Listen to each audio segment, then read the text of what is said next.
오늘 우리에게 주신 하나님의 말씀은 시편 100편의 말씀입니다. 구약 성경 875면에 있습니다. 시편 100편의 말씀 우리 한 절씩 교독하겠습니다. 온 땅이여 여호와께 즐거운 찬송을 부를지어다.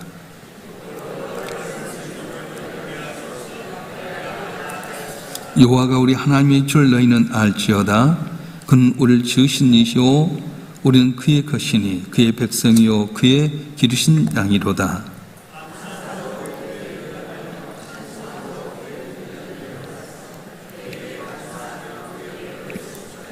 다같이요 여호와는 선하시니 그의 인자하심이 영원하고 그의 성실하심이 대대에 이르리로다. 아멘.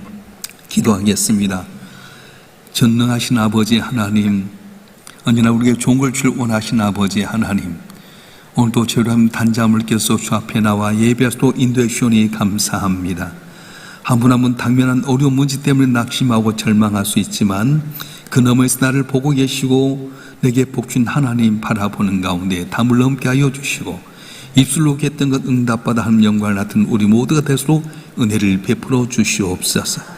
부족한 종을 세우시고 주의 말씀을 던토록 하셨사온 즉 인간의 허물은 죄불로 가리시고 보혜사 성령께 오셔서 기름 부어주시고 주의 말씀만을 올바로 대언하여 우리 모두가 하나님께 감사하고 하나님께 영광 드리는 귀한 삶이 되게 해 주시옵소서.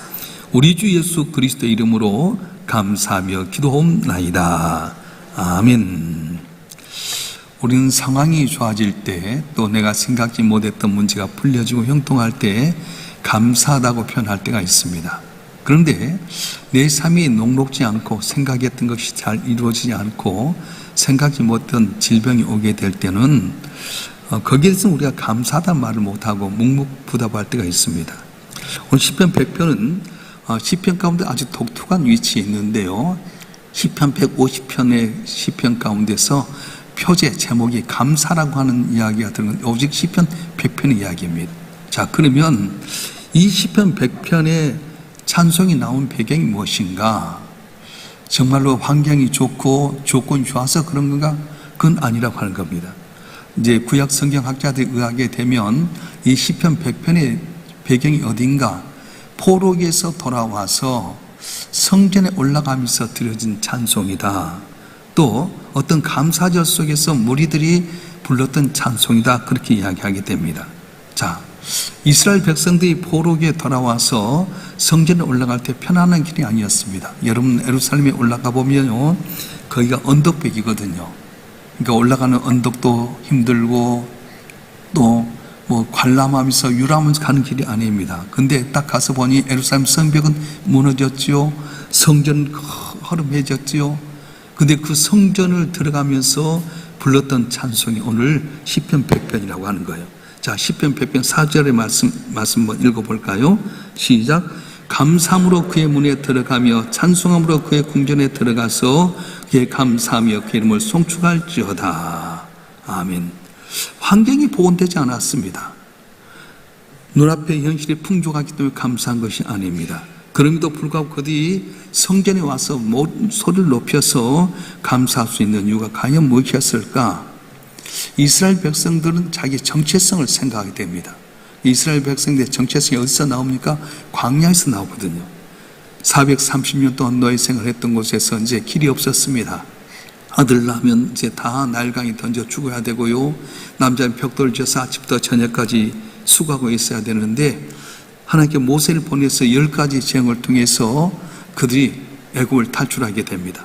앞에 홍해바다가 가로막고 뒤에는 애굽의 기병이 쫓아오는 가운데도 기적을 통해서 홍해바다를 건너고 광야로 왔어요. 근데 문제는 뭐냐면 광야에서 그들이 먹을 수 있는 음식을 어떤 씨를 뿌려 거두고 된다든가 우물을 파가지고 물을 먹는 것이 아니었어요.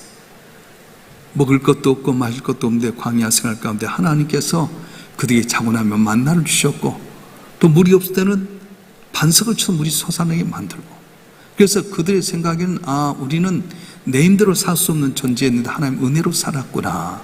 그걸 깨닫게 되는 거예요. 오늘 저와 여러분 한 분 한 분이 세상을 살아갈 때 수많은 사건 사고 가운데 내 스스로 지키고 내 스스로 보호하고 내 자기를 지킬 수 있습니까? 하나님의 은혜라고 하는 겁니다. 그래서 시편 기자는 오늘 본문에 보면 상황과 환경이 어려웠음에도 불구하고 내가 누구인가, 하나님 누군가를 바라보면서 이렇게 감사하게 됐다는 거예요. 우리가 다윗의 모습을 보면 알지 않습니까? 다윗도 사울에 의해서 계속 쫓겨가게 됩니다. 광야에 황무지 광야에 거할 때도 있고 아둘람 굴에 빠질 때도 있었고요. 그런데 그 가운데서도 그는 항상 수급을 통해서 한 찬양했어요. 환경은 어려웠습니다. 그런데 그가 찬양을 보면은 시편 57편 7절을 말씀 한번 읽어볼까요? 시편 57편 7절 시작. 하나님이여 내 마음이 확정되었고 내 마음 확정되어 싸우니 내가 노래하고 내가 찬송하리이다. 환경이 좋아서가 아니었습니다. 내 삶의 주권이 사울왕에 있는 것이 아니라 하나님 손에 있음을 알았어요. 비록 내가 쫓겨가고 사망이 음침한 골짜기에 있어도 내 삶을 주장하신 분, 나를 인도하신 분이 하나님이라는 사실을 알았기 때문에 내 마음을 확정하고 확정하여 싸우니 내가 하나님을 찬송한다 고백하게 됩니다. 사도행전 16장에 보면 사도 바울과 실라가 귀신 들렸던 계집종 하나를 이제 고쳐주었어요. 그런데 포주에 의해서 고발당해서 감옥에 갇혀서 매를 맞지 않습니까? 엄청난 매를 맞고 착고에 채게 됐습니다. 우리 생각 가운데 하나님 영광 위해서 내 유익이 아니라 한 영광 위해서 귀신 쫓아냈는데 복음 전하는데 이렇게 할 수 있습니까? 그런데도 불구하고 어떤 현상이 일어납니까? 한번 읽어보겠습니다. 사도행전 16장 25절 말씀 시작. 한밤중에 바울과 실라가 기도하고 하나님을 찬송하며 죄수들이 듣더라. 아멘. 감옥이라는 상황을 본 것이 아니라 언제나 나와 함께 하시고 동행하신 그 주님이 나를 건지시고 지킬 거라고 하는 걸 바라보았다는 거예요. 그랬더니 한밤중에 찬송하게 돼 소곤소곤 찬송한 것이 아니라 죄수가 다 들을 줄 찬송했더니 어떤 역사가 일어납니까? 지진이 일어나서 감옥문이 열려지게 되고, 그래서 간수가 이제 죄인들이 나간 줄 알고 자살하려고 할 때 그러지 말아라, 우리 여기 있다, 선생님 어찌해야 됩니까? 주 예수를 믿으라 그럼 너네 집에 구원을 얻으리라. 그래서 이 간수가 자기 집에 모시고 가서 상처를 싸매고 지키고 도와주고, 그래서 빌보 교회 교인이 되게 된 거예요. 그렇습니다. 내 상황은 여전히 캄캄합니다. 암울하기 짝이 없습니다. 물질로 곤란당하게 되고 육신의 질병 때문에 어려움 당하게 되고 내 가정이나 삶의 현장을 다 바라봐도 가능성 없지만 중요한 건 어떻습니까? 한 누군지를 아는 것, 또 내가 누군지를 알아야 될 때 담을 넘어서게 되고 승리하게 된다는 거예요. 그래서 오늘 시편 100편은 환경이 어려웠지만은 내가 누군가는 정체성을 바라보게 되고 어떤 분인가를 알게 되면 찬송하게 되는데, 한번 우리 3절 말씀 한번 읽어보겠습니다. 3절 말씀 시작. 여호와가 우리 하나님이신 줄 너희는 알지어다. 그는 우리를 지으신 이요 우리는 그의 것이니 그의 백성이요 그를 갇힌 양이로다. 아멘. 여기 보면 근본적인 참 감사할 수 있는 이유가 나오는데 내 정체성을 아는 겁니다. 먼저는 뭡니까? 너는 알지어다 말한 거예요. 이 안다고 하는 것은 지시로 하는 것이 아니라 히브리어 야다라고 하는 말인데 많이 들었잖아요. 부부간의 관계처럼 인격적이고 친밀한 관계를 가질 때에 아는 거예요. 우리 감사가 흔들린 이유가 무엇입니까? 하나님 앞에 내가 누군지를 모르기 때문에 그렇다는 겁니다. 내 인생의 주인 누군지를 모르기 때문에 흔들려 버린 거예요. 여러분, 내 인생의 주인 누굽니까? 전지전능하신 하나님, 내 인간의 생사복을 주장하는데 그걸 알지 못하고 내가 계획하고 준비했어야 된다고 생각하니까 흔들려 버린 거예요. 힘써도 안 되잖아요. 울어도 안 되고 애써도 안 되는 내 인생이잖아요. 그런데 하나님께 맡기면 하나님께서 은혜를 주시고 능력 주시는 거예요. 환경은 어렵습니다. 근데 내 모든 걸 하나님께서 지키시고 도우신다. 난 하나님의 백성이다, 하나님 내 삶의 주인이다 생각하면 감사하게 된 거예요. 잘 알다시피 하박국서에 보게 되면 그때 남쪽 유다가 아주 멸망의 기로 선상에서 또 바빌론이라는 나라가 침략하는 과정 속에서 하박국 선지자가 절망적인 상황 가운데 감사하게 됩니다. 모든 게 다 무너졌습니다. 그런데 하박국은 환경을 바라보는 것이 아니라 역사에 주신 하나님께서 자기를 구원할 걸 바라보면서 찬송했던 내용이 하박국서 3장 17절 18절 말씀인데 한번 읽어보겠습니다. 시작. 비록 무화과 나무가 모성하지 못하며 포도나무에 열매가 없으며 감람나무에 소출이 없으며 밭에 먹을 것이 없으며 우리 양이 없으며 외양간에 소가 없을지라도 나는 여호와로 말미암아 즐거워하며 나의 구원의 하나님으로 말미암아 기뻐하리로다. 아멘. 하박국 노래의 감사는 조건이 있어서가 아니었어요. 하나님 내 구원이시다. 하나님 내 모든 삶을 주장하신다. 그걸 생각하니까 바로 감사할 수 있었다는 거예요. 여러분 그렇습니다. 내 삶의 주인이 내가 아니라 하나님이라고 하는 사실을 알아가게 될 때에 그 선하신 하나님을 내가 맛보고 살아가게 될 때에 환경 어려도 너머에서 도신 하나님 바라보면서 감사하는 은혜가 있게 된다고 하는 겁니다. 여러분 인생의 주인이 하나님을 깨닫고 아들 예수를 아낌없이 내오실 그 하나님의 아들과 좋은 걸 준다고 했는데 그 하나님 믿음으로 말미암아서 그리고 그 하나님 나의 주인이라는 사실을 믿음으로 말미암아서 감사한 여러분이 되었으면 좋겠습니다. 할렐루야.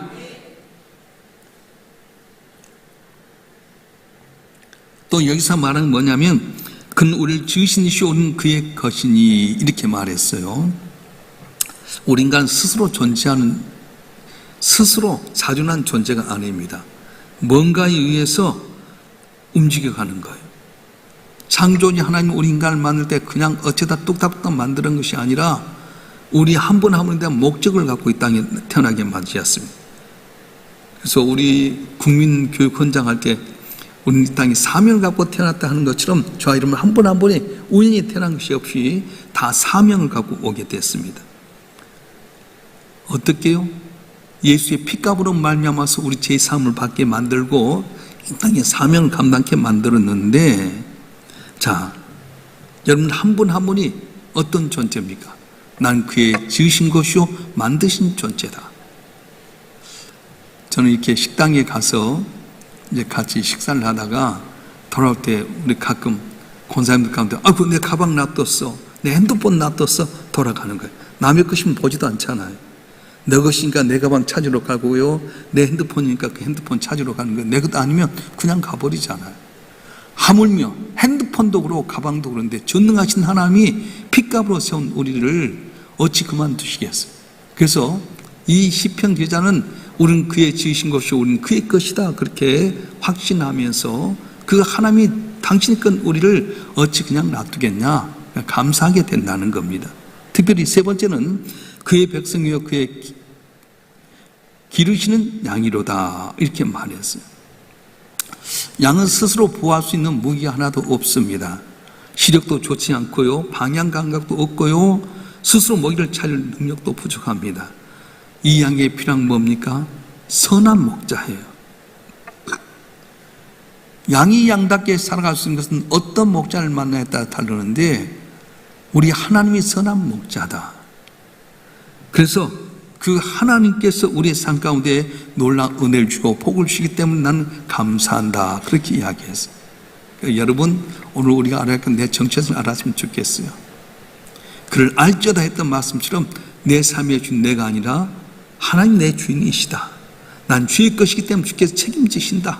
난 양과 같이 보잘것없는 존재인데 내 선한 목자가 되신 주님께 좋은 곳으로 인도하신다. 그를 바라보게 될 때 감사했던 시편 기자처럼 저와 여러분 한 분 한 분도 감사함으로 주 앞에 영광 드는 귀한 삶이 되기를 축원합니다. 축원합니다. 근데 내 정체성도 중요하지만 하나님과 관계 속에서 하나님이 어떤 분인가 그것도 중요하다는 거예요. 오늘 시편 100편 5절 말씀 한번 읽어볼까요? 시편 100편 5절 말씀 시작. 여호와는 선하시니 그의 인자하심이 영원하고 그의 성실하심이 대대에 이르리로다. 아멘. 세 가지 걸 이야기하는데 여호와는 선하시니 이렇게 이야기해요. 하나님의 본질이 뭐냐면 선한 거예요. 세상은 상황은 변하고 때때로 우리는 정말 부족하고 세상의 모든 게 내 눈에 불합리하게 보일지라도 하나님은 근본적으로 선하신 분입니다. 로마서 8장 28절에 보면 하나님의 사랑하는 자 곧 그의 뜻대로 부르심 입은 자들이 모든 것이 합력하여 선을 이루신다 했던 것처럼 선을 이루신 하나님이에요. 애굽 땅 종으로 팔려갔던 요셉, 형들에 의해서 부조리 가운데 팔려갔지만은 거기서 마침내 국무총리가 되게 만드시잖아요. 그래서 야곱에게 약속했던 그 70명의 가족이 애굽의 가장 좋은 고센 땅에 가서 거기서 큰 민족을 이렇게 만들었어요. 불합리한 것 같지만 하나님께서는 그걸 통해 역사하십니다. 유다 민족이 하만에 의해서 다 죽을 수밖에 없을 때 끝난 것 같았어요. 근데 에스더 모르드게 모든 유다 민족이 깨어서 기도할 때 하나님은 그 상황을 바꿔버리신 겁니다. 택한 백성을 책임지신 하나님, 선하신 하나님이 언제나 좋은 길로 인도하신다는 거예요. 저와 여러분 한 분 한 분에 대한 선한 뜻을 갖고 계신 그 하나님 바라볼 때에 하나님 지금 고난이지만 이 고난이 면에 간직이 될 줄 믿습니다. 감사하며 함께 영광들은 여러분이 되었으면 좋겠습니다. 할렐루야. 두 번째, 그 인자하심이 영원하고 이렇게 하는 그 인자함이라고 하는 말은 히브리어 말 말하면 헤세드 그런 뜻이. 이 말은 뭐냐면 변함없는 언약적인 사랑, 끊이지 않는 하나님의 신실한 자비를 말하게 됩니다. 우리가 비록 부족할지라도, 내가 정말 보잘 없을지라도 내게 약속하신 그 하나님은 영원토록 신실함이 변치 않는다는 거예요. 그래서 이사야서에 보면 내가 늘 내 손바닥에 새겼고 젖먹는 아이의 어머니 잊을지라도 나는 널 잊지 아니하라 했던 것처럼 약속을 지키신 하나님은 영원토록 변함이 없다는 거예요. 내가 너를 지명하여 불렀는 내 것이라 하신 그 주님께서 여러분 한 분 한 분 어려운 상황 가운데 반드시 지키시고 보호하시고 건지시고 존귀케 하는 일을 주실 줄로 믿습니다. 그 절정이 뭐냐면 예수님이 이 땅에 보내주셨잖아요. 죄로 말미암아 죽을 수밖에 없고 영원히 멸망당할 수밖에 없는 위에서 하나님 그 헤세드 사랑을 어떻게 하냐? 아들을 이 땅에 보내셨어요. 하나님의 아들 창조주인 하나님이 인간의 몸을 이 땅에 오셔서 모든 우리 죄를 담당케 십자가에서 고난당하실 때에 하나님 그 아들이 부르짖는 소리를 외면하기까지 약속을 지키신 거예요. 저와 여러분 한 분 한 분을 건지기 위해서, 영원한 저주에서 벗어나서 영원한 천국까지 이끌기 위해서 하나님의 아들이 이 땅에 오셔 십자가에 못 박혀 죽기까지 희생하게 하신 하나님의 신실하심이 영원토록 주님 나라 갈 때까지, 아니 주 앞에 섰을 때 영원토록 복받게 하신다고 말씀하셨어요. 이걸 깨닫는 사람은 감사하게 된다는 거예요. 오늘의 현실 때문에 낙심하고 절망하지 말고 영원토록 신실하신 하나님을 바라본 데 감사는 여러분 되실 줄 축원합니다. 축원합니다. 세 번째 뭐라면 그의 신실하심이 대대 이리로다 이렇게 말해요. 그래서 아까 읽었던 시편 100편 5절은 여호와는 선하시니 그의 인자하심이 영원하고 그의 성실하심이 대대 이리로다 이렇게 말합니다. 성실함이란 뭡니까? 어제나 오나 변함없다는 거예요. 사람 조속으로 변합니다. 제가 아는 분들 보면 막 처음엔 좋았다가도 휙 자기 마음에 한번 꼬라지고요. 그러다 또 자기 마음에 들면 아이고 이렇게 돌아설 때가 많아요. 조속으로 바뀌잖아요. 저는 우리 손자를 보면서 그걸 많이 느껴요. 지 엄마 없을 때 우리한테 달라붙어갖고 할머니 아버지 막 그렇게 하다가 지 엄마만 오면 딱 돌아서갖고 안치도 안 한 거 있잖아요. 괘씸하게 짝이 없는 거예요. 그런 것 같아요. 세상은 주님 하다가도 집게 딱 되게 되면 원하면 돌아서 버린 거 있잖아요. 지 마음에 안 맞으면 돌아서 버린 거예요. 그 엄마가 달래갖고 가서 안아줘라 뽀뽀해줘라 그러면은 잠자리에 들기 전에 그때 와갖고 뽀뽀하고 사랑해하고 들어가는 거 있잖아요. 처음부터 끝까지 잘하지. 조속으로 변해버린 거예요. 우린 조속을 변하잖아. 세상은 그렇습니다. 자기 이득 때문에 변해버리고요, 자기의 어떤 목적 때문에 사람을 이용해버리는데 하나님은 그 성실함이 변함이 없다는 거예요. 대대이리로 말씀하신 겁니다. 오늘 우리는 시편 100편의 말씀을 통해서 감사하는 내용을 봤는데 오늘 뭐 때문에 감사하고 살아가고 있습니까? 만약 그 감사가 내 뜻대로 잘 풀려지고 잘 됐을 때만 감사하게 된다면 형편이 어려울 때는 또 감사를 잃어버릴 수밖에 없지 않습니까? 사업이 어렵거나 육신의 질병이 오거나 애들이 어떤 문제가 생기면 감사 잃어버리게 되는 거예요. 그런데 시편 100편이 우리에게 주신 말씀 뭐냐 하면 조건의 감사가 아니라 관계의 감사. 하나님과 나의 관계 속에서 내가 누구인가 하면 어떤 분인가 할 때에 감사하게 된다고 말하게 됩니다. 여러분 성경 문에서 찬송했던 이스라엘 백성들을 한번 생각해 보십시다. 감옥에 갇혔던 바울과 실라를 생각해 보십시다. 그는 어땠습니까? 여호와가 나의 목자라는 사실을 알았습니다. 내가 그분의 백성이고 그분 나를 친히 먹이시고 입히신 양이라는 사실을 깨달았고요, 그 하나님의 성실함과 인자하심이 영영토 있다는 사실을 알았어요. 여러분들 이 사실을 항상 마음에 새기고 범사에 감사하여 하나님께 영광 돌리고 복받는 우리 성도들이 되었으면 좋겠습니다. 오늘 한날도 감사함으로 승리하는 여러분들 일주일 축원합니다. 축원합니다. 기도하겠습니다. 무명으로 감사의 예물 여러분 1천 번 좀 드렸습니다. 아버지 하나님, 시시때대로 말씀을 통해 깨닫게 하시오니 감사합니다. 시편 150편 가운데 오직 하나 100편만은 감사시라고 이야기했는데 환경 조건이 좋아서가 아니었습니다. 그들은 하나님과의 관계 속에서 우리는 정말 부족하고 미약한 양과 같고 어리석은 존재였는데 하나님이 성실한 신과 인자하심으로 대대 미치까지 나를 돌보신 하나님이시고 또 나의 주인이신 것을 깨닫고 감사하게 되었습니다. 우리가 하나님이 지시로 아는 것이 아니라 내 삶 가운데 경험적으로 또한 친밀한 관계로 알게 도와주시옵소서. 환경 조건 바라보기보다는 날 위해서 아낌없이 아들 예수 주신 하나님 바라보는 가운데 주와 함께 죽었다가 주와 함께 부활하는 우리 모두가 되게 도와주시옵소서. 두려워하지 말아라, 내가 너와 함께 함이니라. 놀라지 말라, 나 네 하나님이 됨이니라. 내가 너를 굳세게 하리라. 참으로 내가 너를 도와주리라. 참으로 너를 붙들리라고 약속하신 주님, 오늘도 주님 바라보고 기도하는 심령들 한 분 한 분에게 손을 응답하여 주시옵소서. 주님이 나의 주인 것 자체로도 감사하지만 또 풀려진 것 통해서 감사할 수 있는 저희가서 은혜 베풀어 주시고 우리의 삶이 하나님의 간증자가 돼서도 역사하여 주시옵소서. 감사 예물로 1,000번 예물로 주 앞에 드렸사온즉 예물 흠양하여 주시고 제 손이 응답되게 하시고 또 향기를 맡은 복의 근원들이 되게 해 주시옵소서. 보이지 않는 가운데 생기는 많은 봉사들이 있사온데 낱낱이 기억하여 주시고 제 생김을 통해서 우리 성도들이 은혜받게 하시되 섬기는 귀한 손길들에게 남이 알지 못한 700으로 갚아 주시옵소서.